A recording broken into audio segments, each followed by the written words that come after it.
Bon Christophe, l'actu Oui, du mois, actu qu'est-ce du que mois. c'est?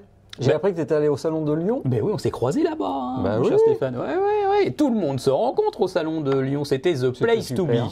Alors, j'en ai profité pour interviewer aussi des responsables, des porte-paroles de marque au sujet d'une question sensible, à savoir les copies qui viennent d'Asie et tout particulièrement de Chine, qui copient certaines motos, certains designs. Ah bon? Ça Ouais. se fait ça?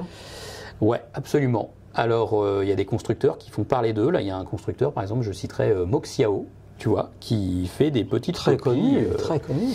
qui fait des petites copies de BMW GS, de Ducati Street Fighter V4, carrément. Ils ont bon goût, on peut dire au moins qu'ils ont bon goût. Ouais, voilà. Mais enfin, par contre, là, c'est plus que de l'inspiration. Donc, à ce titre, j'ai interviewé Maxime Loiseau, qui a accepté de répondre. Et c'est De pas- Ducati? De Ducati West Europe. Et c'est pas d'ailleurs très courant que les porte-paroles en ce moment souhaitent se mouiller sur un sujet. Donc, on le remercie de nous avoir répondu, à nos questions quant à la copie potentielle de la Ducati Street Fighter ou d'un autre modèle par un constructeur chinois. On va l'écouter. Donc on va parler, Maxime, de ces motos qui sont fabriquées en Asie et qui s'inspirent quand même beaucoup finalement de votre design. Quelle est la position finalement de Ducati par rapport à cette production? Quand on voit déjà effectivement le design, il y a beaucoup de similitudes. Après, on parle uniquement de design et de la façon dont la moto est dessinée. Nous, ce qui va être important et de faire la différence, c'est clairement au niveau de la recherche et développement du moteur, de l'aspect de conduite et tous les éléments qui sont propres à la sécurité. Donc évidemment, ça me fait sourire de voir qu'on est plagié parce qu'on a des investissements qui sont considérables en termes de recherche et développement et de design. On a un centre de design qui est spécifique au bureau en Italie. Aujourd'hui, le marché chinois, il est quand même très pas forcément présent sur le marché français, en tout cas par rapport aux produits qu'on peut distribuer. Est-ce qu'on peut considérer ça comme Oui. des concurrents? Aujourd'hui, je vous dirais non. Après avoir la force de frappe des Chinois, on sait qu'ils sont très forts dans l'automobile, ils arrivent à se développer et à sortir des produits qui sont extrêmement intéressants. Aujourd'hui, je ne considère absolument pas comme des concurrents. Peut-être que dans l'avenir, il faut quand même surveiller. C'est intéressant son point de vue. Ben oui, écoute, c'est pas mal, hein. En fait, c'est vrai que Maxime, il voit qu'ils sont quand même un petit peu impuissants. Ils ne peuvent pas contrôler les copies qui viennent d'Asie. Donc, à défaut, ils prennent ça peut-être un peu plus à la légère. Mais de toute façon, ils ne peuvent pas faire grand-chose contre ça. C'est compliqué. Mais du coup, tu en as parlé avec d'autres constructeurs? J'en ai parlé également avec le groupe Piaggio, Ouais. Jean-Charles Ah oui. de Ouais, Saint-Pastou. Piaggio, forcément. Hein, avec la voilà. Vespa. Voilà, président de Piaggio Group France et qui Énormément copié. énormément copié la Vespa. C'est une question sensible chez Piaggio.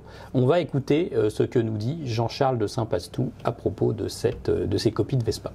Oui, pour ce qui est des copies, pour Vespa c'est très important. Et il y a une position qui est très très claire de la part du groupe, puisqu'on a même communiqué sur ce sujet-là l'année dernière ou il y a 2 ans. Le design et l'ADN de la marque Vespa, et on est très attentif à protéger ce savoir-faire, protéger le copyright de la marque Vespa. Et donc la position du groupe est très très claire. Régulièrement on échange avec l'Italie qui nous demande par exemple de connaître les immatriculations de certains modèles qu'ils estiment comme étant des copies du groupe Piaggio. Et derrière, il y a parfois des actions légales dont le groupe en Italie s'occupe de mener. Il n'y a pas de particularité au niveau des frontières. La marque Vespa est distribuée sur les 5 continents. Oui. Et donc le problème est mondial. Et donc notre position sur le sujet est mondiale aussi. Ouais. On est sur l'emblème de la mobilité, de la liberté, du deux roues. Et donc forcément, il y a des envies de copie qui naissent derrière, forcément. Non, mais Jean-Charles, il a raison en fait. Hein. Et je sais que le groupe Piaggio est très agressif. Hein. Oui. On se souvient qu'au Salon de Milan, il y a des Chinois qui ont été interpellés sur leur stand, que les forces de l'ordre ont enlevé les scooters Oui. à la demande de Piaggio. Et Ouais. Piaggio a remporté plusieurs procès assez retentissants et a même réussi à faire déposer, alors ça c'est incroyable, le style de la Vespa. Alors ça c'est fort parce que ça les protège au niveau planétaire. Hein. Ils peuvent Ouais, mais remporter- enfin bon, Oui. on sait que après tout ce qui se passe en Chine reste en Chine. Oui, bien sûr. D'ailleurs, c'est le discours que nous tiennent beaucoup d'autres constructeurs. On le regrette, qui n'ont pas voulu toujours s'exprimer devant la caméra. Mais pourquoi? Aujourd'hui, tu sais, quand tu es porte-parole, si tu te réponds devant une caméra et que tu dis quelque chose de travers, ta direction, elle va tout de suite te pénaliser. Donc le problème, c'est ça. Oui, mais toi, tu dis beaucoup de choses de travers et la direction ne te pénalise pas. Absolument, j'essaye. Mais le lecteur, lui, par contre, il sait me rattraper quand je dis une boulette. Et vous avez raison, faut nous corriger de temps en temps. Mais voilà, donc Revenons au sujet. Revenons au sujet. Ils ont simplement dit que, de toute façon, majoritairement, ils ne peuvent pas contrôler ce qui se passe en Chine. Et puis, souvent, certains constructeurs m'ont dit, tant que ça reste en Chine, bon, c'est pas très grave. Voilà. Et puis, il y a aussi le côté ingénierie. Bon, par exemple, ce qu'on voit arriver en Europe, c'est beaucoup de 500 bicylindres parallèles qui ont tout à peu près le même moteur que la Honda CB500, que la plateforme Honda CB500. Mais on ne voit pas de moto qui arrive avec un moteur boxer. Ah non. Voilà, copier le boxer, c'est quelque chose, quoi. Ou copier par exemple le V4 de l'Aprilia RS V4 ou de la Street Fighter V4, arriver avec une copie de ce moteur-là, là il y a de la techno, de la puissance et tout ça, là c'est beaucoup plus compliqué. Mais en fait, on se rend compte que c'est souvent des petites cylindrées qui reprennent l'esthétique de la machine. Oui. Mais je sais pas. Si j'étais constructeur, moi j'avoue que ça me. Enfin, c'est pas que ça me flatterait d'être copié par des constructeurs chinois qu'on connaît pas. Mais bon, pour moi, c'est pas une menace. Si le moto reste en Chine, on ne sait même pas qui l'est construit, à combien d'unités. Oui, voilà. Je ne pense pas que ce soit vraiment un problème pour ces gros constructeurs. Pour ces gros constructeurs, non, c'est pas un trop gros problème. Et puis de toute façon... C'est forcément plus gênant pour Piaggio, parce que Piaggio vend des petits scooters...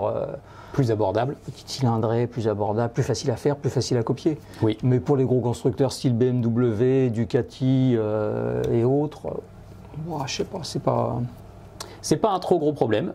Par contre, quartier, quoi, en fait. C'est vrai que c'est une sorte de contrefaçon de design, mais c'est vrai que pour les constructeurs de motos, là, ça leur semble pas un trop gros problème. Et il faut dire que on a ça particulièrement, le phénomène de plagiat de modèles en moto est beaucoup plus accentué que dans l'automobile, où on a un peu moins de copies comme ça flagrantes. Mais il faut dire aussi qu'en automobile, ils sont un peu plus vindicatifs en termes de représailles. Oui, mais c'est certainement plus complexe de faire une copie d'automobile que la copie d'un Vespa 50. Ah bah oui, complètement. En tout cas, si vous voulez réagir bien sûr à ce sujet, copie, pas copie, etc., vous avez le droit de réagir dans les commentaires, bien sûr, on lit tous vos commentaires.